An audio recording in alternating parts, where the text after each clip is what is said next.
দৌলতখান উপজেলার ঘুইঙ্গার হাট বাজারে বিএনপি নির্বাচনী রোডম্যাপকে স্বাগতম জানিয়ে আনন্দ মিছিল ও পথসভা করেছে। বিশেষ প্রতিনিধি রিয়াজুস সালেকিন বাদশার পাঠানো তথ্য ও ভিডিও চিত্রে দেখুন বিস্তারিত। ভোলা ২ দৌলতখান উপজেলার ঘুইঙ্গার হাট বাজারে বিএনপি নির্বাচনী রোডম্যাপকে স্বাগতম জানিয়ে বিশাল আনন্দ মিছিল ও পথসভা করেছে। সময়ের উপযোগী সিদ্ধান্ত নিয়ে জাতিকে নির্বাচনমুখী রোডম্যাপ ঘোষণা করে নির্বাচন কমিশন দেশের মানুষের কাছে আস্থা অর্জন করেছেন।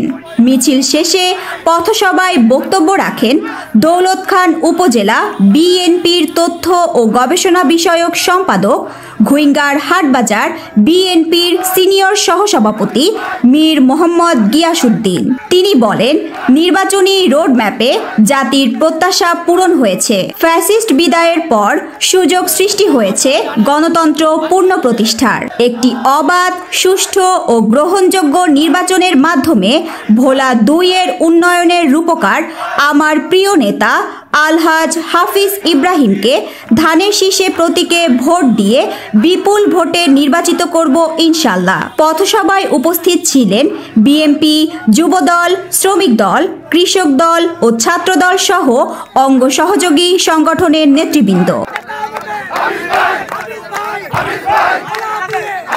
আফসানা কেয়া, এসটিভি 21।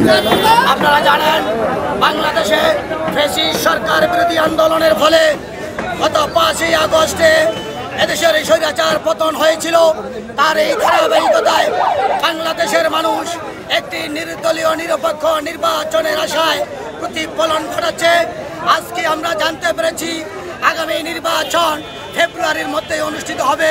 এই লক্ষ্যই নির্বাচন কমিশন থেকে রোডম্যাপ ঘোষণা করা হয়েছে। আমরা ভোলা ২ আসনের সাবেক এমপি দৌলতখান বরহানুদ্দিন মানুষের আস্থার প্রতীক, তৃণমূল নেতা কর্মীদের আস্থার প্রতীক জনতা হাফিজ ইব্রাহিমের পক্ষ থেকে আমরা নির্বাচন কমিশনকে ধন্যবাদ জানাই। আজকে আমরা যারা উপস্থিত হয়েছি, আপনারা জানেন দীর্ঘ বছর ধরে হামলা, মামলা, জেল, জুলুম, নির্যাতন উপেক্ষা করে আমাদের প্রিয় নেতা, ভোলার গণমানুষের নেতা আলহাজ হাফিজ ইব্রাহিম তৃণমূল নেতা কর্মীদেরকে বেষ্টন করে রেখেছিলেন।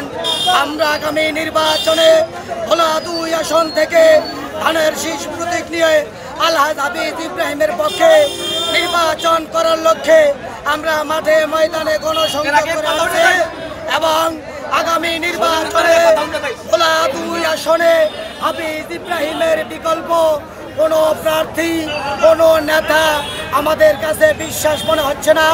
আমরা যেহেতু তৃণমূল নেতা কর্মী আলহাজ হাফিজ ইব্রাহিমের স্নেহ ভাজনে রূপান্তরিত হয়েছি এবং তার এই নির্যাতন, হামলা, মামলার পাশে থেকে তিনি আমাদেরকে দুঃসময়ে সাহস জুগিয়েছেন।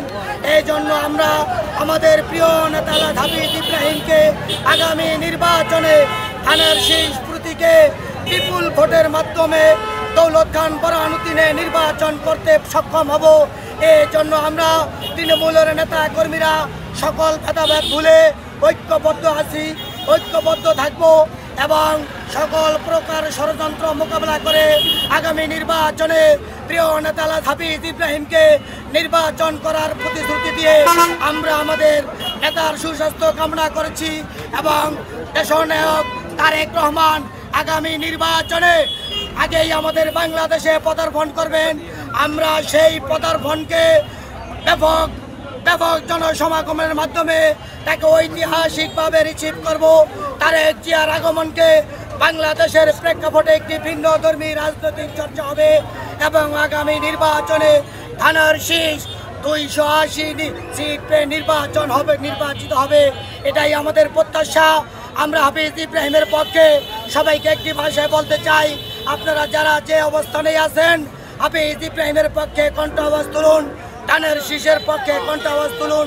দৌলতখান বরহানুদ্দিনের মাটি ও মানুষের নেতা হাফিজ ইব্রাহিমের পক্ষে সমর্থন করে তুলুন এবং হাফিজ ইব্রাহিমের পক্ষে ধানের শীষের স্লোগান ধরুন।